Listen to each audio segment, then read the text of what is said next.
ஒரு ஸ்வீட் கொடுத்தாங்க. அப்புறமா வந்து இது வந்து மோர் மிளகா. நாங்கள் வந்து ஸ்பெஷல் மீல்ஸ் வாங்கியிருந்தேன். ரைஸ் குவான்டிட்டி ஒரு ஆள் சாப்பிட முடியுமானே தெரில.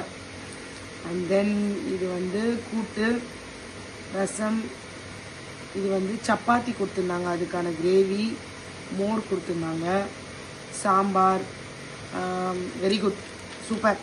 பருப்பு பொடி, நெய் கொடுத்துருக்காங்க. இது வந்து காரக்குழம்பு. இது வந்து இன்னொரு எக்ஸ்ட்ரா ஒரு வெஜிடபிள் பொரியல், பிக்கிள் கொடுத்துருந்தாங்க.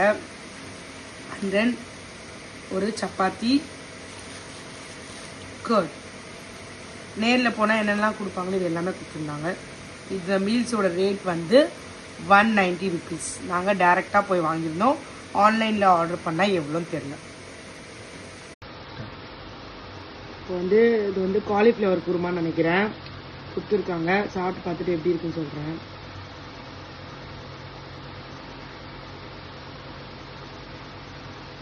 நல்லா தான் இருக்குது. ஆக்சுவலாக நான் வாங்கிட்டு வந்து ஒரு 1 ஹவருக்கு மேலே ஆயிடுச்சு இந்த சாப்பாடு. ஆனாலுமே சப்பாத்தி சாஃப்டாக தான் இருக்குது. ப்ரைஸ் பார்த்தீங்கன்னா உங்களுக்கு பார்த்தாலே தெரியும், இவ்வளோ தான் கொடுத்துருக்காங்க. ஆக்சுவலி இதோட ப்ரைஸ் வந்து 200 ருபீஸ் கிட்டே வருது. பட் இவ்வளோ தான் கொடுத்துருக்காங்க. வேறு வழியிலே தான் சாப்பிட்ணும். இந்த கூட்டு வந்து எனக்கு தெரிஞ்சு சௌச்சோ அந்த மாதிரி கூட்டுன்னு நினைக்கிறேன். இது வந்து கொத்தவரங்காய் பொரியல், அப்பளம், sambar.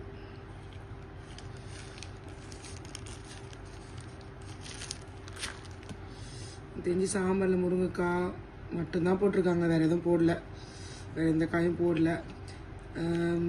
Special meals okay. But இது என்ன கூட்டு, இது என்னது, இது கொத்தவரங்காய். கொத்தவரங்காய் கூட்டெலாம் ஒரு சைட் டிஷ்னு வைக்கிறாங்க. ஒரு கேரட் பீன்ஸ் வச்சுருந்தா நல்லா இருந்திருக்கும்.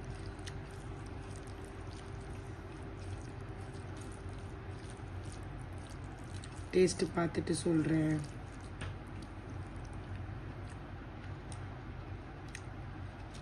ஓகே, சாப்பிட்ற மாதிரி தான் இருக்குது.